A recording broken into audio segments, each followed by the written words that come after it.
साहेब काय सांगाल, नगरपंचायतच्या निवडणुका सुरू झालेल्या आहे, जोरात प्रचार देखील आपला भाजपाचा सुरू आहे. आता आपण या ठिकाणी वाड्यात आलात, काय सांगाल आपल्या कार्यकर्त्यांना आणि मतदारांना पण? वाडा नगरपंचायतीची आज निवडणुकीच्या प्रचारासाठी मी या ठिकाणी आलो होतो.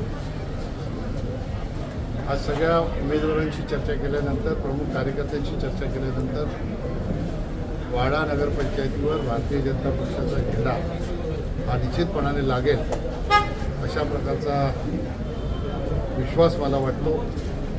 कार्यकर्त्यांच्या भावना ह्या बाबतीत अतिशय तीव्र आहे. काही करून भारतीय जनता पार्टी जास्तीत जास्त नगरसेवक घेऊन नगराध्यक्ष जिंकला पाहिजे अशा प्रकारची मानसिकता कार्यकर्त्यांनी बनवलेली आहे.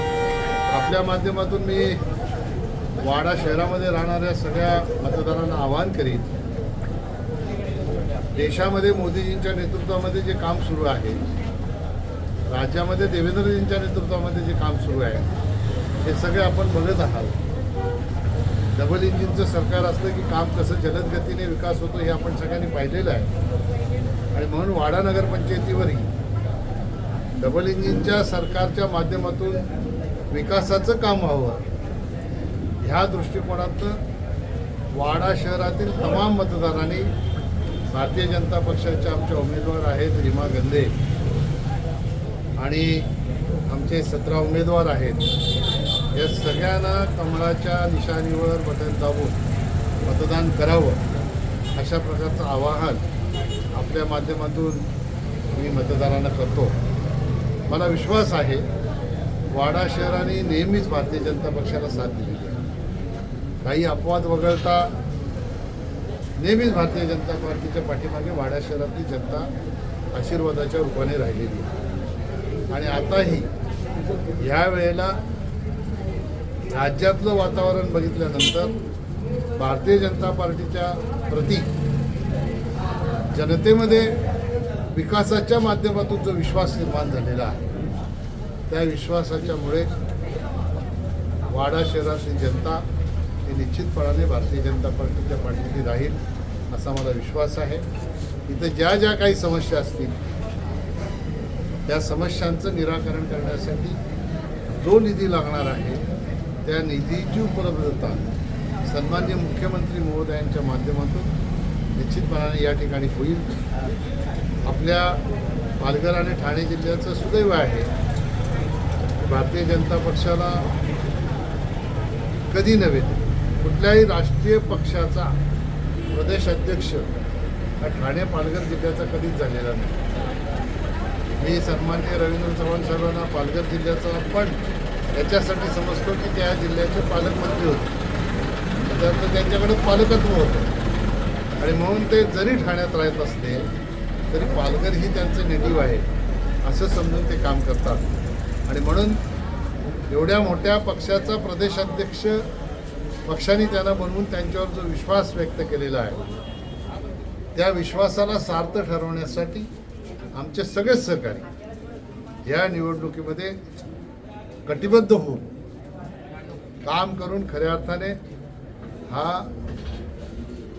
रवींद्र चव्हाण साहेब प्रदेशाध्यक्ष झाल्यानंतर त्यांचा सत्कार आम्हाला करता आला नसेल तर या विजयाच्या रूपाने त्यांना खऱ्या अर्थाने त्यांचा सत्कार झाला अशा प्रकारची एक भेट वाडा नगरपंचायतीवर नगराध्यक्ष आणि जास्तीत जास्त नगरसेवक निवडून आणून देण्याचा संकल्प इथल्या भारतीय जनता पक्षाच्या कार्यकर्त्यांनी केलेला आहे. जव्हार साहेब, जव्हारचा जो एक विषय समोर आला आहे, भ्रष्टाचाराचा 111 कोटी रुपयांचा निधी बळकवण्याचा प्रयत्न केला गेला आहे, काय सांगाल या बाबतीत तुम्ही? त्यामध्ये मी माहिती घेतली, मला माहिती जी मिळाली त्याप्रमाणे ज्यांनी कोणी हा प्रकार केला त्याला पोलिसांनी आज पहाटे अटक केलेला आहे. पण मला असं वाटतं की एवढा मोठा भ्रष्टाचार डिपॉझिटच्या माध्यमातून 111 कोटी रुपये काढणं म्हणजे कमीत कमी 1500 कोटीचं काम केलं पाहिजे, तेव्हा तुमचा 111 कोटी रुपये डिपॉझिट होऊ शकतो. त्या मी ठेकेदारी केलेली आहे पण मला माहीत आहे. आता एवढं काम केलं की नाही केलं ही तपासण्याची गोष्ट आहे. याचा तपास पोलिसांनी केला पाहिजे आणि याच्यामध्ये डिपार्टमेंटचंही कोणी असू शकतं.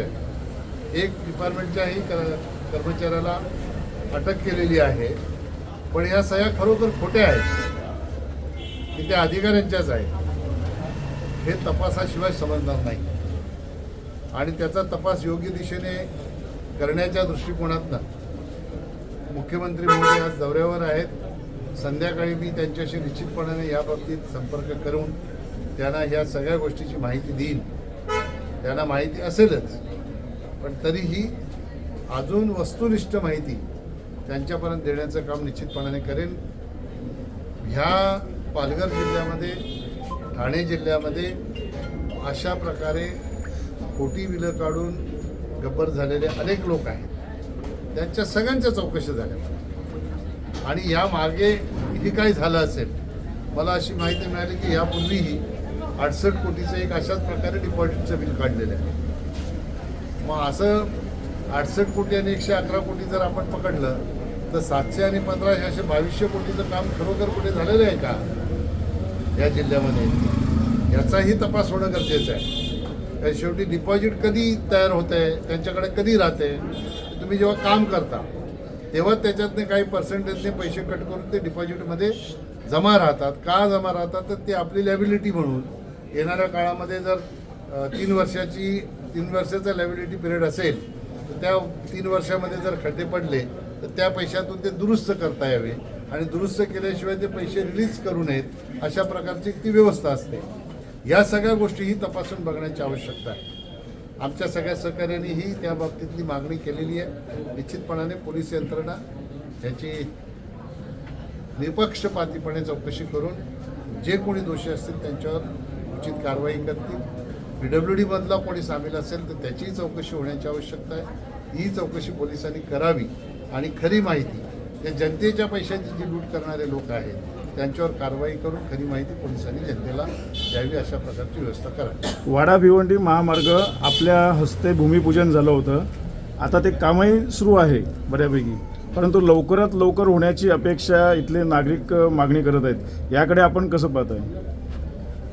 बघा, असं आहे, वाडा भिवंडी रस्त्यावर आपण जर पूर्ण स्टडी केला असेल तर मला असं वाटतं की जेवढं पूर्ण कॉन्क्रिटीकरणाला आता पैसे मंजूर झालेत तेवढे पैसे 10-11 वर्षामध्ये त्या रस्त्यावर खर्च झाले असते. त्याची चौकशीसाठी अनेक प्रयत्न झाले पण होत नाही. पण आता सुदैवाने रवींद्र चव्हाण साहेब बांधकाम मंत्री झाल्यानंतर त्यांनी बजेटमधून या रस्त्याला मंजुरी दिली आणि त्या कामाचं भूमिपूजन त्यांच्याच हस्ते आपण कुडूसला, मीही केंद्रात मंत्री होतो त्यावेळेला, आपण कुडूसला त्यांच्या हस्ते भूमिपूजन केलं होतं. पण दुर्दैवाने ते काम रेंगाळलं. आता त्या संदर्भात सन्माननीय बांधकाम मंत्री आताचे त्यांनी त्यांच्या स्तरावर बैठका घेतल्या. आम्हीही कलेक्टरांच्याकडे बैठका लावून हे काम लवकरात लवकर सुरू करण्याच्यासाठी खूप मोठ्या प्रमाणात दबाव क्रिएट केला आणि आज ते काम सुरू आहे. ते लवकरात लवकर ते काम पूर्ण होऊन जनतेच्या सेवेमध्ये यावं अशी जशी आपली भावना आहे तशी आमचीही भावना आहे. काही ठेकेदार चुकीच्या पद्धतीने कामं करतात, चुकीचे ठेकेदार मिळतात म्हणून कामं वेळेत होत नाही. पण आता या ठेकेदारांनी कामाचा स्पीड घेतलेला आहे असं आपण सांगता काम सुरू झालेलं आहे. म्हणून मला असं वाटतं की लवकरात लवकर काम पूर्ण होईल आणि जनतेचा जो त्रास आहे तो त्रास नाहीच होईल.